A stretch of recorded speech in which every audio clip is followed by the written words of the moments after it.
അപ്പൊ അത് അവര് റാണി അവിടെ പഠിച്ചിട്ടുണ്ട്, ഇത്രയും വിശദമായിട്ടൊന്നും പഠിച്ചിട്ടില്ല. കൂട്ടത്തിൽ എന്റെ സുഹൃത്ത് പറയുന്നില്ല, ഡൽഹിയിലേക്ക് കൊണ്ട് കയറി വെച്ച് നടക്കുന്ന പെണ്ണല്ലേ, അല്പം അർത്ഥമൊക്കെ ഇരിക്കും. പക്ഷെ ഈ പെണ്ണോ അങ്ങനെ നമ്മുടെ പല നായികമാര് നേരിട്ടുള്ള മേഘ സന്ദേശത്തിന്റെ വിവർത്തനം ഇവിടെ ചൊല്ലിയല്ലോ. അത് പറയുന്നു, യുവതിമാരിൽ വെച്ച് ഈശന്റെ സൃഷ്ടിയിൽ, യുവതിമാരിൽ വെച്ച് ഈശന്റെ സൃഷ്ടിയിൽ പ്രഥമയായി നീ കാണുവശായാൽ, യുവതിമാരിൽ വെച്ച് ഈശന്റെ സൃഷ്ടിയിൽ പ്രഥമയായി നീ കാണുവശായാൽ, ഉടലൊരുങ്ങിയോ മദ്യം ചുരുങ്ങിയോ ചുടികൾ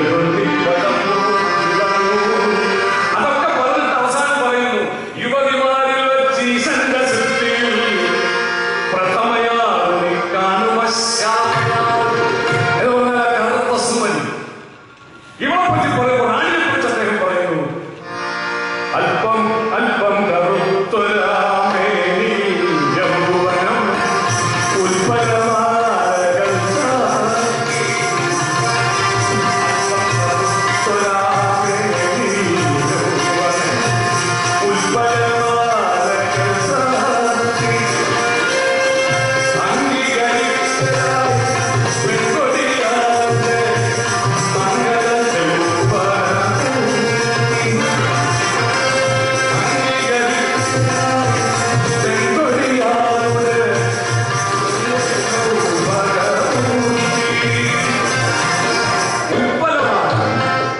നീലോത്പലം കരിക്കുളത്തിന്റെ മാല. ഈ കാമദേവൻ എന്ന് പറയുന്ന ആളിന് നമ്മുടെ നാട്ടിൽ ഭാരതീയരുടെ ഉദാത്തമായ സങ്കല്പങ്ങളിൽ ഒന്നാണ്.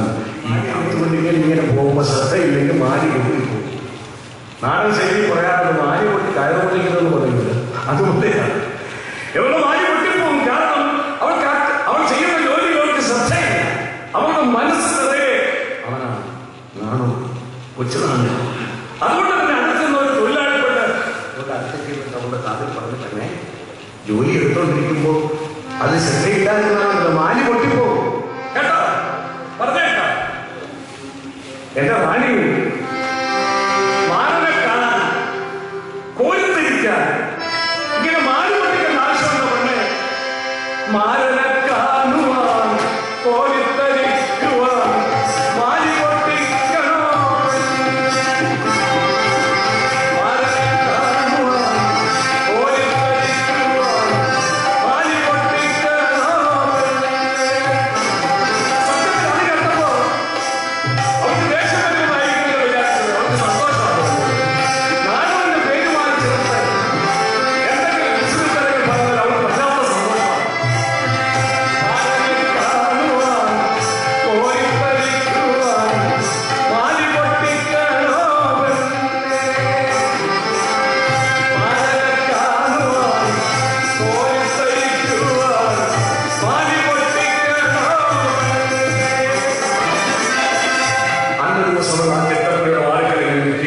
അവൾ ഉള്ളിൽ പറഞ്ഞു, ഇന്ന് എന്റെ നാട്ടിൽ കൊണ്ടിരുമ്പോ ഞാൻ അങ്ങോട്ട് വിളിച്ചു എന്റെ ഉള്ളിലുള്ള കാര്യങ്ങളെല്ലാം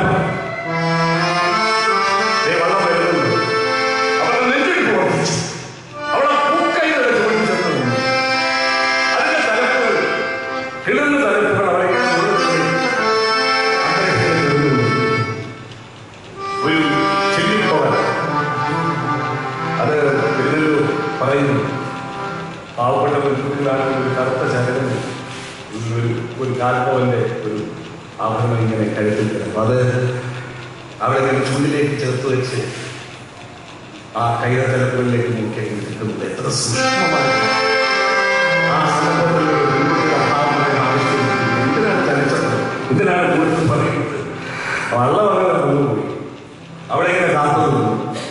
നാട് നമ്മൾ കണ്ടു. കുറച്ചു ദൂരം ചെന്നിട്ട് അവൻ തിരിഞ്ഞു നോക്കി, കണ്ടു, അവളെ കണ്ടു. ടാറ്റ പറയാമെന്ന് പറഞ്ഞത് സ്വാഭാവികമായ അവരുടെ കൈ ഉയർന്നു. അവരുടെ കൈ ഉയർന്നു. വള്ളവൻ പോയി. ഒരുപാട് കാര്യങ്ങൾ മനസ്സിൽ കരുതി വെച്ച് ഒരുപാട് കാര്യങ്ങൾ പറയാനുണ്ടായിരുന്നു. പക്ഷെ കഴിഞ്ഞില്ല. പക്ഷെ ഇവിടെ തൂമിഴുത്തുമ്പിനെ കാതും വിരക്തമാം ഗാനം കാവ്യമുള്ള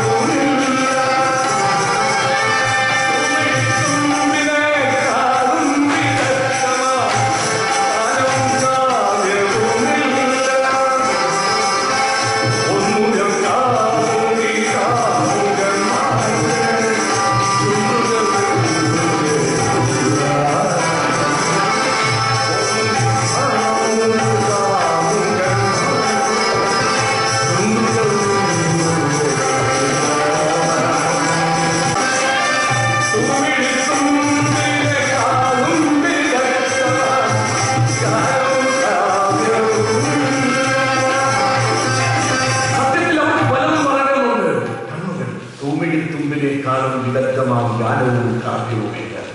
ഏത് മലയാളിക്കാണ് മനസ്സിലാകുന്നത് ഇതിന് MA PhD പാസ്സാകുന്നത്? ഇതൊരു കവിതയുണ്ട്. തിരുനെല്ലൂർ കരുണാകരന്റെ ഈ തൂമിഴിത്തുമ്പിലേക്കാളും നിരന്തമം ഗാനവും കാവ്യവുമില്ല എന്നെഴുതിയ ശ്രീ തിരുനെല്ലൂർ കരുണാകരൻ പ്രേമം മധുരമാണ് ധീരവുമാണ് എന്ന കവിതയിൽ എഴുതിയിട്ടുണ്ട്. കൈപത്രയുണ്ടെന്നോ കണ്ണുകൾ